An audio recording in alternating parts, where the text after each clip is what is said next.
You're watching the local origination channel, Channel 7. The following is a rebroadcast of our first Someday Cinema show, originally seen on January the 15th of 1981. On it, Scott Hettrick and I discuss our early attempts at filmmaking, as well as talk about and show our black and white film, Slappy Days is Here Again. We hope you'll enjoy this Someday Cinema.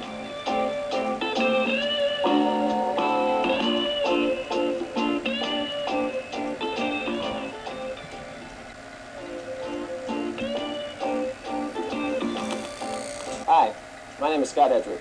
This is Someday Cinema, a weekly program highlighting amateur filmmakers in the area and their productions.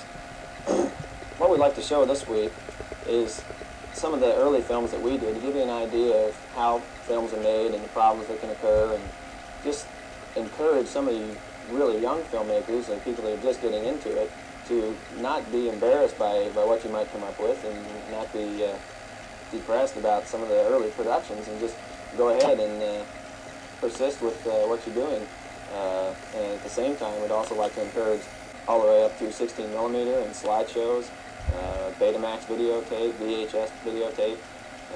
Any of those formats we're able to show here, and we encourage all of those things to be sent to us so that we can show your peers what you're doing.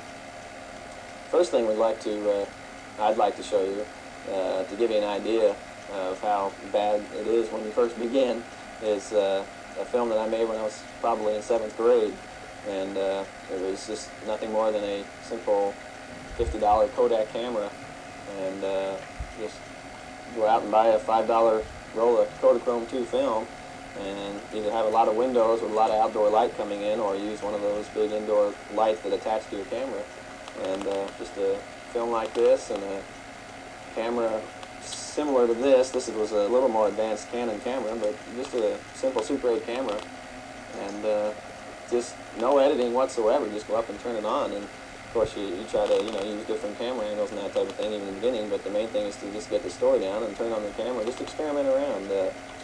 First film we'll show here. We've got it on videotape so that you can see it. This is the first film you see on the monitor here, a close-up of my friend. And we were trying to do a little magic. I'll give you a close-up look at this.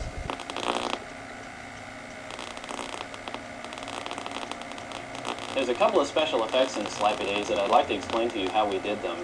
At the end of the film, as the big guy chases Slappy away, as the film slowly irises out just before the credits, we tried to think of a way to do that because we really wanted the film to end that way, but there's no way to do that nowadays. The modern cameras don't have the old iris that the black and white cameras of the 1920s did. So what we did was we built a bellows system with 2 holes in the bellows. The bellows system fit over the camera lens, and as the big guy chased Slappy away, we began to pull the bellows out so that the camera was seeing less and less of the actual picture, and what it was seeing was the bellows, the front of the bellows. And then as that got farther and farther out, Scott, who was the cameraman on that particular scene, faded out so that it achieves that irising effect. There's another scene where the big guy is chasing Slappy through the opening and closing doors, and how the chair moves out and Slappy rides it, and the coat rack bumps into the big guy. What that is just a simple animation process.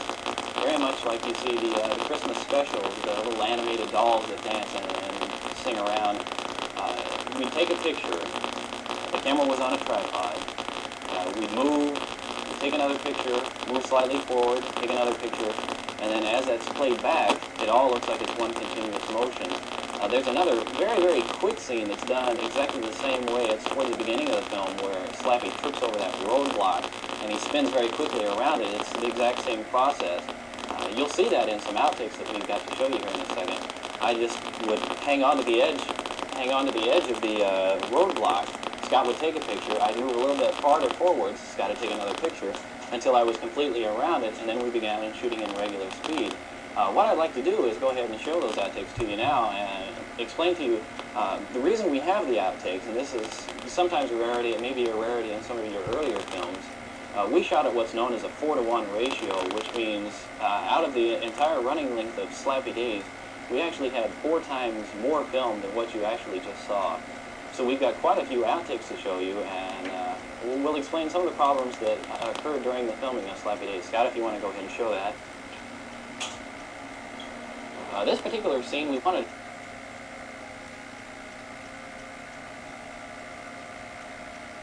It was pulling up the street, so that particular scene did not work out. Mark Harvey here has a similar face. We used him in quite a few of the scenes. He's quite a few of the characters. Here he is again, down on his knees as a midget. This is one of the very, very early Slappy Days costumes. Obviously, he looks very dapper, and he just simply is not working out. He's not funny at all. Here's this dollying scene again. These are some outtakes, just quick shots. There I am falling down accidentally. We had to do that over. We had some kids walking in the middle and not enough decency to stay out. I took a good actual fall here. I'm hurt pretty bad there. A close-up. This is a good thing to use. I guess we're going to see the fall